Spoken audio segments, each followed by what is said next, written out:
volgende op Skemergrond. Die talismans, die dreigemente. Dis alles jy van die begin af. Arme pathetic Jasmine, jy dink jy ken my, maar jy het 'n klou nie. Kyk my in my oë en sê wat jy wil sê. Vra wat jy wil vra, maar hou op skinne. Tyler, wat maak jy daar? Wat vertel jy vir hulle?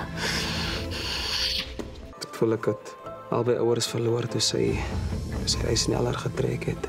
Hy Fabian is 'n kwaadstoker en ons moet Junior wegkry van hom af. Hy's net 'n inkomer, hy's 'n bly indringer. Daar's môre 'n service vir Ronnie.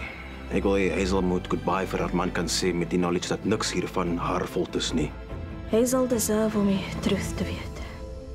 Ek dink aan al die pyn wat hy ge-experience het in sy laaste moments. Die physical pyn en dan die emotional pyn toe hy realize dat sy vrou wat die trigger getrek het. Daai vrou wat daar sit.